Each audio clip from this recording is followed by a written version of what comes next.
Bonsoir à tous, merci de nous retrouver sur TV Sud pour votre édition locale du Gard. 2 mois après la validation du plan de reprise de Mory-Ducrot par Arcole, les ex-salariés du transporteur à Nîmes sont toujours en quête de solutions. Une délégation rencontrée aujourd'hui élus locaux et services de l'État pour faire avancer leur dossier de reclassement. 40 anciens employés nîmois de Mory-Ducrot sont concernés. Alain Belon. Licenciés depuis le 2 février suite au plan de reprise de la société Arcole, les ex-salariés de Mory-Ducrot de Nîmes sont dans une position offensive et multiplient les rencontres. On a des rendez-vous qu'on fait nous, entre nous pour essayer de se tenir au courant des démarches qu'on fait avec mon collègue Lucien. On s'appelle au téléphone assez régulièrement pour savoir si chacun a des pistes ou pas des pistes. Et puis on fait des démarches individuelles pour tout le monde. On va voir les entreprises, on essaye de voir la mairie, on a vu le conseil général, maintenant on vient de rencontrer le préfet et on essaye de se vendre parce qu'on a encore beaucoup de choses à apporter dans les entreprises. On est des gens responsables, on est des gens qui ont un certain âge et un savoir-faire professionnel qui est quand même important. Les 40 salariés licenciés sont à la recherche d'un emploi, mais parfois ils devront passer par la case formation. Des solutions aujourd'hui, de suite, là il n'y en aura pas de suite parce que ça demande quand même un certain temps avant de retrouver des emplois. Il faut que les gens soient formés pour certains métiers qui sont différents même dans le transport. Vous avez plusieurs métiers qui sont différents et qui ont besoin de certaines formations, donc ça va prendre un petit peu de temps. Mais nous avons le suivi des collectivités, de tous les élus et ça nous rassure énormément. Le cabinet de reclassement et conseil en ressources humaines, SODI, gérera le dossier des ex-salariés Mory-Ducrot nîmois.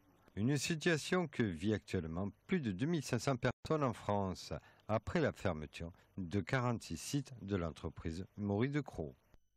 Le Nîmes Olympique lance l'opération 12e homme à l'occasion de la réception d'Istres Costières. Un match à ne pas perdre pour les footballeurs nîmois qui peinent à sortir de la zone de relégation. Écoutez. On a besoin de soutien, mais les gens, s'ils viennent et si le public se déplace, ça sera pour voir quelque chose, pour voir un effet, pour voir une équipe qui, non seulement en termes de combativité, en termes d'envie, bon, bien sûr, ça, je pense qu'il n'y a pas de souci, parce que quels que soient les matchs que nous avons réalisés, ils ont toujours été à ce niveau-là, je pense, assez accomplis, et qui donnent aux gens ce qu'ils sont en droit d'attendre, c'est-à-dire une équipe qui a pas envie de lâcher et qui est consciente que le maintien passe par le match de demain. Et le club met donc en place plusieurs offres pour le match de demain soir qui permettra d'accéder à des places à prix réduit voire offertes. Plus d'infos sur internet www.nîmes-olympique.com. Raymond Depardon, Martin Parr ou encore les Alésiens Christian Lacroix et Lucien Clergue s'exposent aux prochaines rencontres de la photographie d'Arles du 7 au 21 septembre prochain. L'édition 2014 s'intitule Parade. Nicolas Dumas. Arles prépare la nouvelle édition des rencontres de la photographie. Elle comptera 50 actions réparties entre stages photographiques et expositions. François Ebel, pour sa dernière édition, 2014, en concertation avec moi, mais c'est d'abord sa responsabilité, a rassemblé sous le titre Parade des amis de longue main du festival qui ont accepté de revenir pour ce feu d'artifice final. Créées en 1970, les rencontres de la photographie d'Arles attirent un public de plus en plus large. L'édition 2013 a connu une fréquentation record avec plus de 100 000 visiteurs.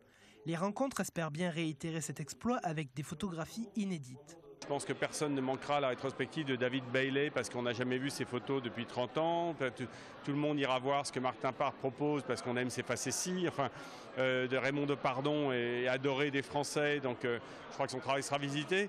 Mais c'est l'occasion aussi de découvrir des travaux auxquels on n'aurait pas pensé et par lesquels on va se laisser surprendre. C'est ça le principe d'un festival. Pour l'édition 2015, un nouveau directeur a été nommé. Il s'agit de Sam Sturze, actuellement directeur du musée de l'Élysée à Lausanne, en remplacement de François Ebel. Voilà, les rencontres photographiques d'Arles, c'est donc du 7 juillet au 21 septembre prochain. C'est la fin de ce journal, merci de l'avoir suivi. On se retrouve à 20h30 pour l'info de votre région.